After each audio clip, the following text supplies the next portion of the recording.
So over the last few weeks, I've been asked the same question over and over again. What is the difference between a skill and an agent, and how do I know when to use which one? In this video, I'm going to demystify that question because it's not actually the right question, as you'll soon see why. First things first, what is an agent? So if we look at our image over here, you'll see that it's comprised of three parts. We have our large language model over here, which is essentially the brain. That's Claude, Codex, Gemini, whatever it is that you're using. Then we have tools, and these are the functions that it can call. So in our agentic landscape, it might be something like web search. It might be an MCP server or using API to go out there and do something. Tools are what the LLM uses to get the job done. If we didn't have tools, all we would have is this really smart brain trapped inside its own little ecosystem. And if you remember when AI first came out, that was kind of what we had. We didn't even have internet access that the large language model could go out there and do. We didn't have MCP. We couldn't go out into external systems back in the early days. So tools added to the functionality of what an LLM can do. Then the third component here is this react loop, the agentic loop that the agent goes through in order to achieve its goals. This gives it the ability to think, act, observe, and repeat, and it will carry on doing this thing until it has achieved its goal. So by modern standards, whenever you are using Claude or Codex or something, you are already using an agent.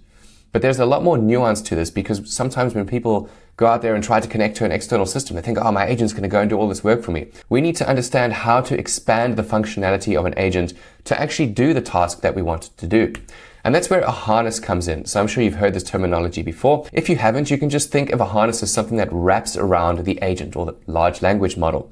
So on the left over here, the CPU in this analogy would be the model itself, so Claude or Gemini, and the harness is the operating system. And this provides the context and the structure and the capabilities that govern the way that the AI model is going to behave. So if you've been watching my channel for a while, you've seen we've been building AI operating systems for business for a few months now. And inside there, all we're essentially doing is encapsulating Claude in its own harness. So it understands the business context, how to operate within the business, and how to achieve specific goals based on whatever it is that our business does.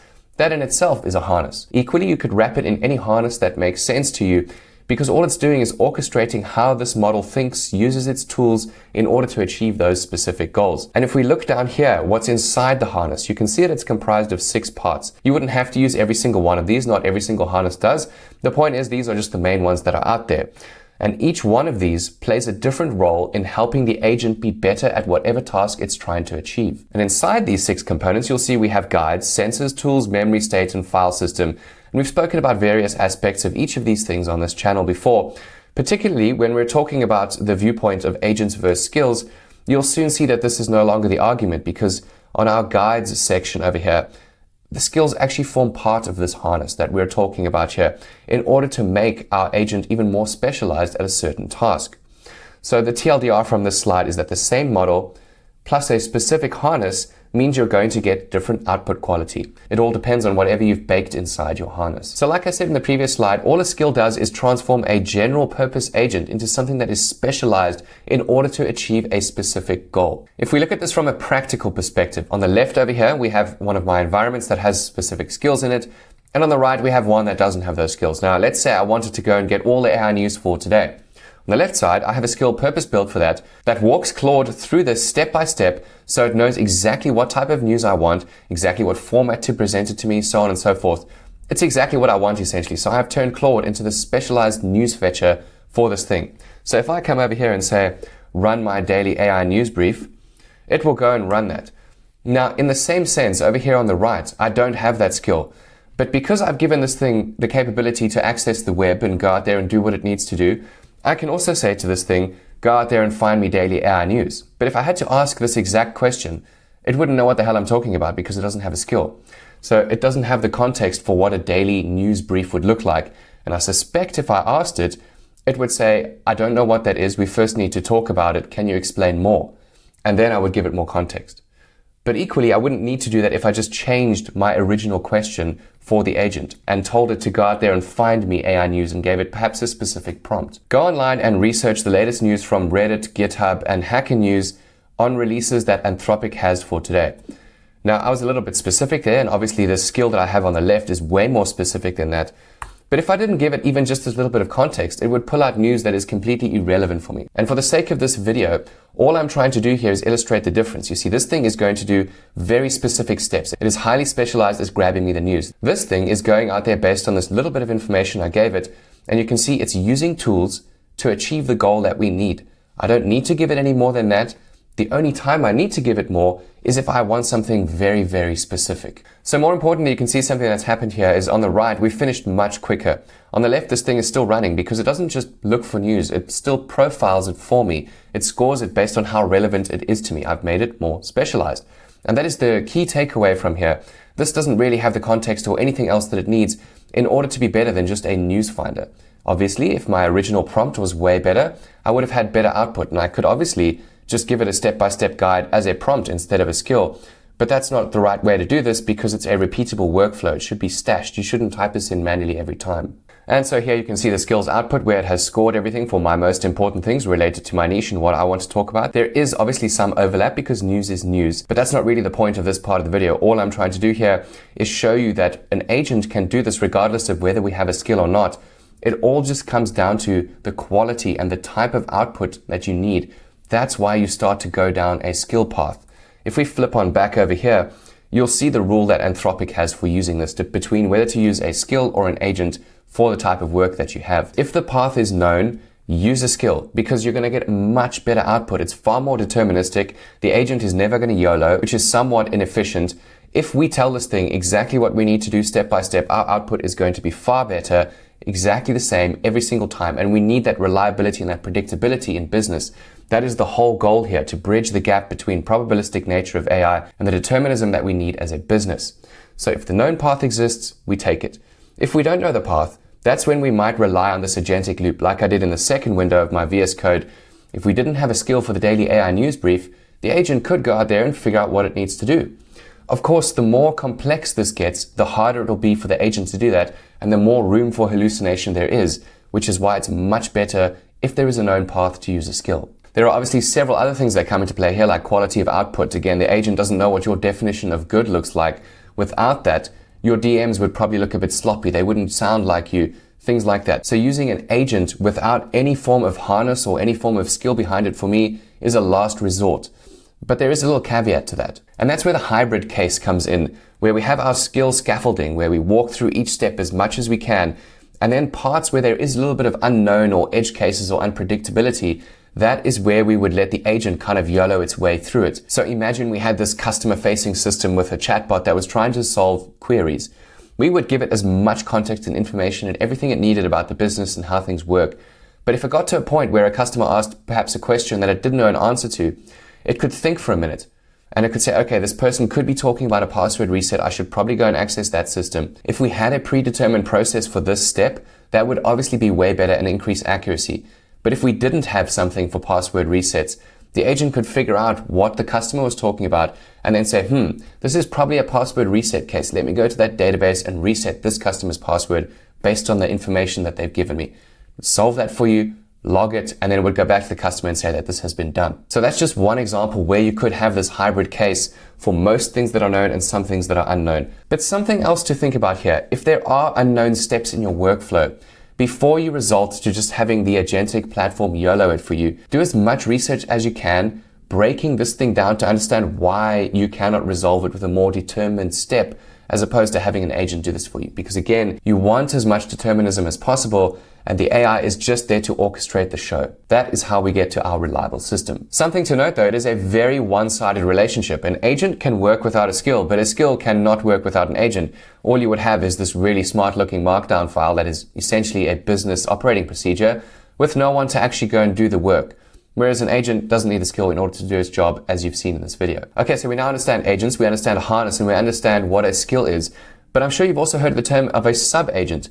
And a sub-agent is literally just an agent like we have in our chat window here in VS Code.